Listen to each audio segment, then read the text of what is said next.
Dave Scholl, Vikings Weekly. Tell it like it is. Vikes off to an 0-2 start.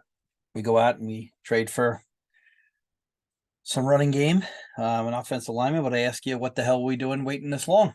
We'd be 1-1 right now in a totally different situation. But nope, we let the offensive line suck all summer. Wheezy blows. That's my opinion of him. He's totally sucked. How'd the Rieger trade work out with the goddamn fumble last week? That worked out well too, right? So here we are, 0-2. So you wait till the house is on fire before you get fire insurance. Totally freaking stupid. And I'm sorry, I'm a high-level coach. I'm not going to take that crap. Your job is to run your job and take care of the team. That's your job. It's like these freaking Jet fans. Oh, how do you not have a quarterback in camp 9 days later? There should be a quarterback in camp learning this so-called very complicated West Coast system, which we'll get to later. So great. We got a running back in there who won't have any holes, just like Madison didn't have any holes. Everyone in Madison's yards is pretty much after the first contact behind the line of scrimmage. Doesn't matter how many people you bring in to running back. Got to have some holes. Offensive line's terrible. Go out. We sign an offensive lineman. That's good. Get him from the Broncos. Well, if he's sitting out there, he can't be too good. He wouldn't have been sitting out there. But then again, can't be worse than what we had. But Queasy didn't do the job. We also had guys fumble. That Powell, great job. How about Rieger? You got rid of Rieger. Did he fumble for you? Didn't fumble once all last year. Good job. So we're 0-2. I told you before week 1, for Vikings case with their schedule, the first place schedule, that week 1 was a must win. And I don't mean that in the sense that their season's already over, but you cannot expect to make the playoffs with that. Vikings had to get to 2-3, and maybe they could scrape out 9-8 after that. But here we are, we're 0-2, staring in the face, and now we bring in a Charger team that scored basically 50 points in 2 weeks. And we have a young defense. I like the job that we've done with our defense. I think we're getting pressure. I know the Eagles torched us last week on the run, but we had to give up something because if we want to go over the top, the Viking pass defense has got rookies at the corner. We had to lay back and make them pound it out on the ground. That game was cost to us by no longer than Mr. Jefferson. Cost us that game because that begins a 6-minute slide where it should be 14-10, and at the end of it, it's 27-7 after a 6-minute slide, basically from the 2:10 mark to the 10:54 mark of the third quarter. By the way, one of those times we would hurry up in that process. What the hell we're doing, hurry up then. And that's my problem with Coach. I'm sure he's got a great mind and all this other crap, and he's the pretty boy coordinator, just stares at the iPad. But being a coach, and I'm a head coach, you're in charge of the whole freaking team. You can't have your head buried on one part of the team. And here we are. There's no emotional investment by this guy on the sideline. I'm sorry. Emotion's the biggest part of football of any sport, and we all know that. And even a basketball coach knows that. And here we are, not emotionally invested, no feel of the game. That's the problem I have with O'Connell. I mean, a feel of the game makes me nervous. So why are you going hurry up there when the game's getting away from you? You need to stabilize the game, keep the ball for a little while, let your defense rest, let your offense try to get a rhythm. We went hurry up on one of those possessions. Go look it up. By the way, lost on the turnover battle again. When you lose the turnover battle by 3, you win less than 17% of the time. Told you that last week, telling you that again this week. And now we got the freaking Chargers coming in. Cousins was amazing. Vikings 28, Eagles 34. We're 0-2. Eagles are 2-0. Eagles are 2-0, and then I even look at it. We give up 259 yards on the ground. Have to get off the field. 0-2 now versus the Chargers. This is not a good situation. Harrison Smith looks done. We kept the wrong Smith. Zadarius Smith, I know he got hurt, but he's still a live dog. Harrison Smith, who I love, and it's not personal. Don't get all offended. Don't get your panties in a bunch, Viking fans. They all get hurt. I've never seen a fan base more sensitive than this one. You're evaluating a guy. Doesn't mean you don't like him. It's time to go. He doesn't even hit in the running game anymore. Last week's a game tailor-made for him. He didn't have any impact on the running game. None. He's a great hitter. He has been able to cover it for a couple of years. Once in a while, he's in the right position to get a pick. Not a good coverage guy anymore. He's a hitter. And when you can't get a hitter involved in the run game defense, you're done. Sorry, not that good. Time to go. Like I said, Rieger, we got rid of him. God knows why. Powell comes in, fumbles. Nice job. So now we're both 0-2. Is Eckler going to be back for them? They got Allen and Williams. This is going to be really, really, really, really rough on our secondary. We're going to have to play the same kind of defense and hope that Staley is the buffoon we all know he is. I said before week 1 that Staley would be on the hot seat more than any other coach. I think he loses this week. I think he's a guy that the first chance of a bye week, he's going to be gone. This guy was a joke last year. He's off to a joke start this year. Vikings just did not get it done. Kirk was awesome. Over 300 yards again. Very accurate. But again, 4 fumbles. They get 1 turnover, and here you go. Just a bad week for us. 0-2, and like I said, we didn't think we beat the Eagles. We had a shot, but that play before the half, killer. Does that rule make sense? No, but it is the rule. Let's go around the league a little bit as we go forward here. We got Packers, Falcons. Falcons won 25-24. Like I told you, love, not that good. 2-0 Falcons. 36-23 on the time of possession. Really hard to lose a game when the time possession's like that. Just really, really rough. A Viking game, time possession was a murder also. Can't win a game like that. If you don't have the ball, you're not going to win. Love and Reed are okay. Bijan Robinson looks like the best pick of the draft. 172 yards total. Packers 1-1, Falcons 2-0. Happy for the Falcons. I still don't believe in the NFC South, but the Falcons are 2-0. The Bucks are 2-0. They're off to a decent start. Saints are 2-0. Raiders at the Bills. Bills 38-10. Beat the hell out of the Raiders. Had this pick in the knockout pool. Allen was awesome. Jimmy G, surprisingly goofy with the ball. 2 picks for him. Raiders had that game going their way early in the first half, and then the Jimmy G turnover changed it. Just not good. Cook ran the ball well, 17 for 123, and I really think that's what the Bills got to do. They got to run the ball because Allen sometimes just needs to be put into check because it's crazy. 3-0 on the turnovers. Just incredible. 29-13 and basically time of possession, things of that nature. Just 40-20 in time of possession, 29-13 in first down percentage, third down percentage. 13% for the Bills, for the Raiders is not going to get it done. Third down percentages in the league have been pretty far down so far this year. So the Bills and the Raiders, happy for the Bills. Raiders 1-1. Bengals get beat by the Ravens 27-24. Jackson looks great. Third down, both teams are really good. Time of possession here was 33-26. Not terrible either way, but the Bengals just couldn't make the plays. Ravens found a way to get off the field. 27-24. Bengals woke up too late. Bengals put in a bad spot this week. They're talking about whether Burrow should play or not. Well, you probably should have thought of that the first 2 weeks, and now you didn't do that. And now if you sit him, you're 0-3. 0-2 in this era, you could still make the playoffs. 0-3, it becomes a really difficult proposition. So we already, with the Vikes and the Chargers this week, have what you call a white knuckler or, balls to the wall match, because it's just going to be very difficult. Somebody's coming out of there 0-3, and it's not going to be pretty. Skip around after that play right there. We get to some other games. Hawks beat the Lions. I see all you people talk about it. Lions. Don't forget, they're still the Lions. 3-0 turnover battle. That's why the Hawks win this game. They're still the Lions. I don't care what anybody says. They're still the Lions. Everybody's like, well, they have a better record than the Vikings. That has nothing to do with the comment. They're still the Lions. You have all the hype, all the momentum going your way. Geno, off a bad week, comes into your building for a home opener after you beat the Chiefs. You got 10 days to prepare. Lose 37-31.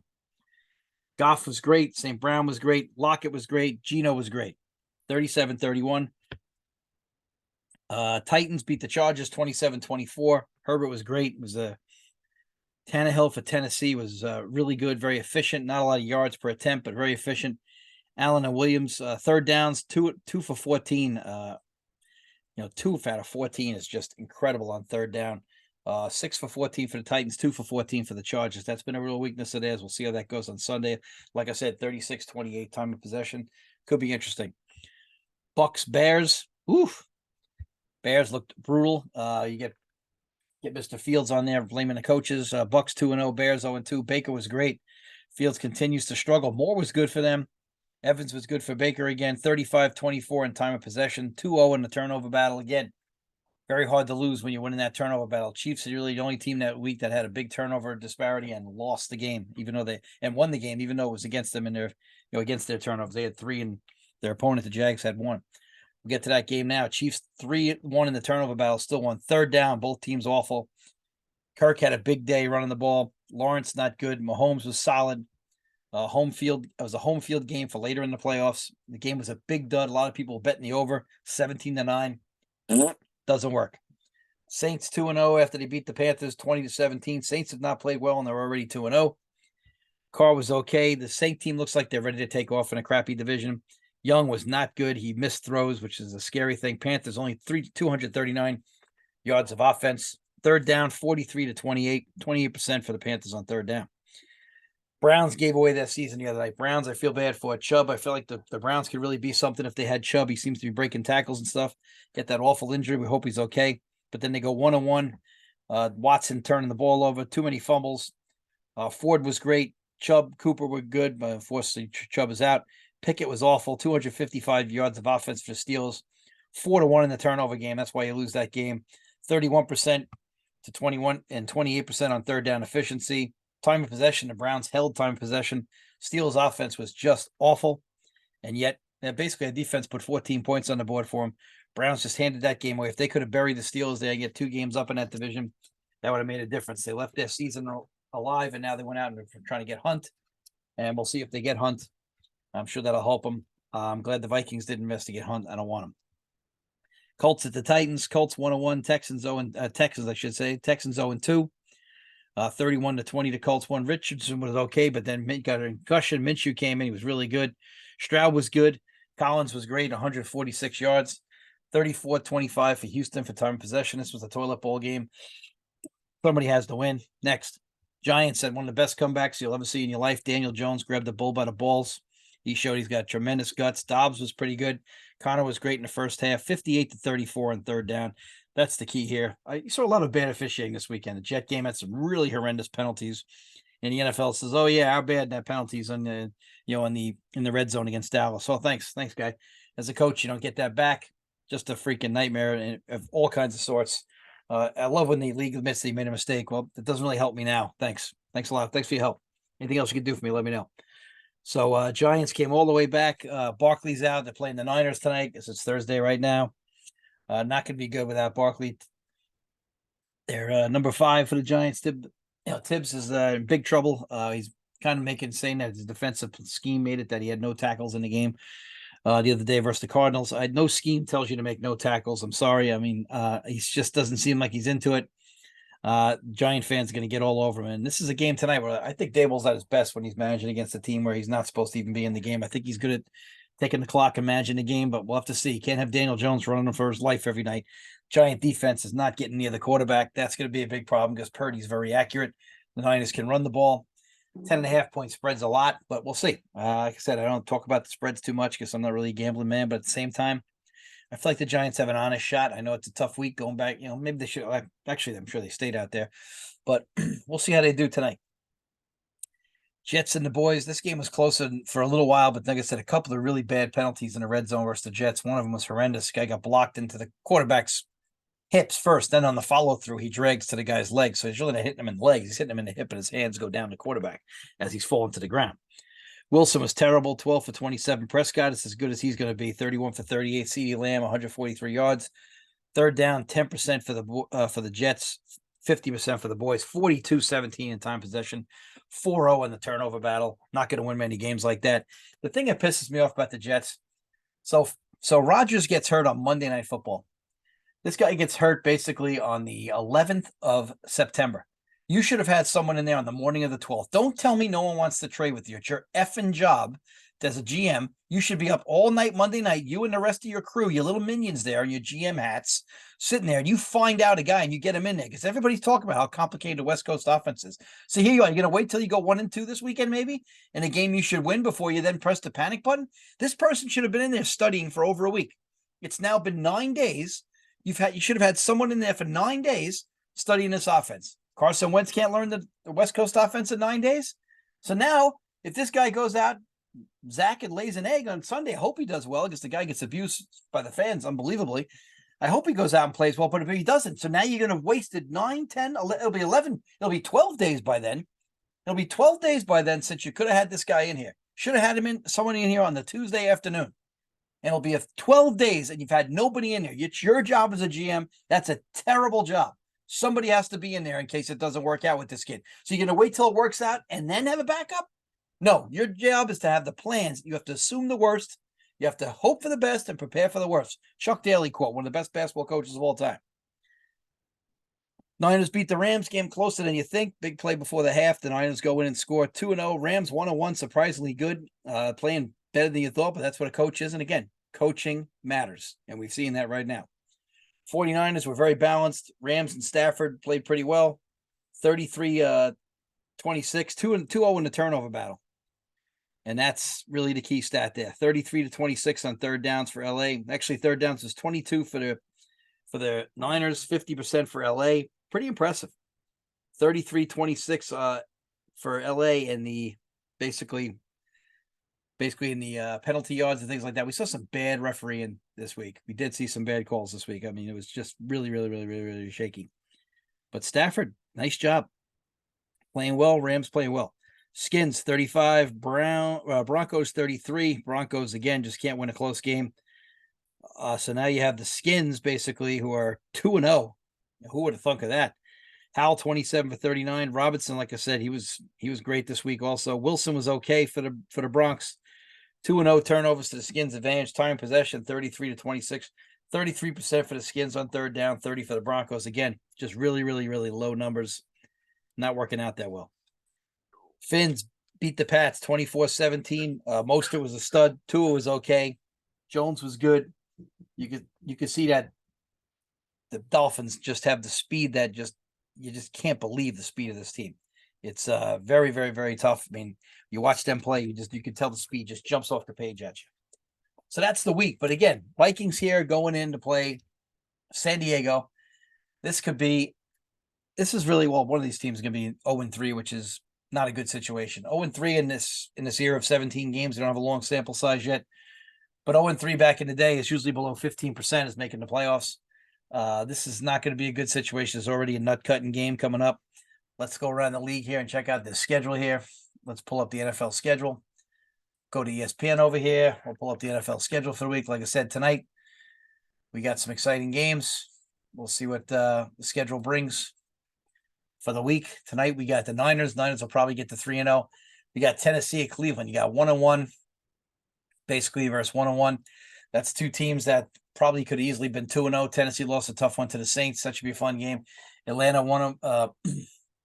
Atlanta 2-0 at Detroit 1-1. Big game for Detroit. Let's see if this little marker and everybody talk about how great they were rubs off or not. Atlanta looks pretty solid right now. Robinson's playing well for them. Green Bay hosting New Orleans. New Orleans looks like they're ready to take off. I think Carr is has so many weapons and I just don't know what they're waiting for. Denver's at a tough spot at Miami. 0-2. Miami's fast as hell. Chargers again at my Minnesota Vikings. This is the toilet bowl game of the week. New England, who has beat the Jets 14 times in a row. Jet fans are going to lose their mind. They don't get a win here. But again, you're not taking care of business and having a quarterback and waiting. So what do you want to do? Wait till this kid goes 12 for 30 this week and then bring in a quarterback and have him have to train and he won't be ready for the next game? So you're only going to give this guy 6 days when you could have given him, maybe if Zach's bad this week, you could have given him 18 days or 19 days to prepare. So instead, you want to give a guy 7 days or 6 days to prepare rather than the 19 days you could have had if you got a guy in here Tuesday morning. I'm sorry. That's just bad GMing. I can't believe no one's talking about it here in New York. Very few people are outraged by it. The fact that they don't have another quarterback in this fold already, and it's been 10 days, 11 days already, they don't have anybody in here. Disgrace. Total disgrace. So again, if you got him in here on time, could have had 19 days by next week's game. This way, he'll have maybe 8, maybe actually, no, he'll have 7 days. So here we are. You wasted all these days. By the time game time tips off on Sunday, it'll be 12 days.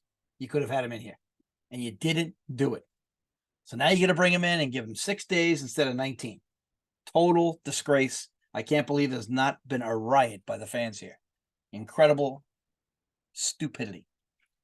What else we got here? Then we got New England, like I said, Jets, Buffalo 1-1 at the Skins 2-0. That's gonna be an interesting game. We'll see if the Skins are for real. That Skin offensive line. Montez Sweat got 14 pressures last week in his game. He looked good. Houston 0-2 at Jacksonville. Jacksonville offense just sputtered. Peterson, surprised he had scored more points. I know weather was a factor, but Jacksonville's got to flex their muscle in this game. Indianapolis going over to Baltimore. Indianapolis with a nice win, but Baltimore, I tell you, Jackson looks comfortable. I would expect Baltimore to come out of here with a win. Carolina at Seattle. Carolina, young looks young. Going up to Seattle, tough spot. We expect Seattle to get out of there. Pick of the week in the knockout pool has to be Kansas City against the Bears. I might put all 4 of my picks on Kansas City. Fields, like I said, is bitching. Chiefs haven't clicked yet. Dallas at Arizona. Arizona just gave away that game last week. They got to be down. But this is the kind of game in the past where these good recent Cowboy teams fall apart and Dak has a 4-pick game. This is one of those games, but I tell you, Micah Parsons looks like the MVP of the league right now. I wouldn't want to go near him. Pittsburgh Steelers saved their season 1-1 in Vegas. 1-1 should be an interesting game. This is two sloppy, ugly teams. We'll see how they play this game out. First team to 20 wins. Philadelphia at Tampa. Philadelphia 2-0 at Tampa 2-0. Tampa, we'll see if they're for real. Philadelphia still hasn't hit their stride yet and is 2-0. Tampa's defense is better than you think. Then we got the Rams at the Bengals. Rams 1-1, better than we thought. That could have won that Niner game. Cincinnati 0-2, and we don't know about Burrow's health. Like I said, Viking game should be very, very interesting. I think if we can keep Williams and Allen under control here, and again, what's control? Maybe not getting beat deep. Make the Chargers run the ball. If Eckler still out, we're gonna find out. Excuse me. Make the Chargers run the ball. Be patient. I don't think Staley is smart enough to do that. The Eagles obviously were. We took away the deep ball, but Hurts is far too smart, and they figured a way out to do it. And Eagle coaching staff, you got to admit, they did not take the bait. They won the game, and they were smart. That's going to do it for us here on Telling You Like It Is, Vikings Weekly. Give us a shout. Tonight we got Giants at the Niners. Give us a shout out. Spread the word. All right. On iHeartRadio, Spotify, Twitter, Facebook, Apple Tunes, iTunes, everywhere. Give us a shout out. Let us know what you think. We'll give you a buzz after week 3. We'll reach out to you again. Until then, stay fun. Have fun. Enjoy the 3-day weekend here in the Northeast. Take care.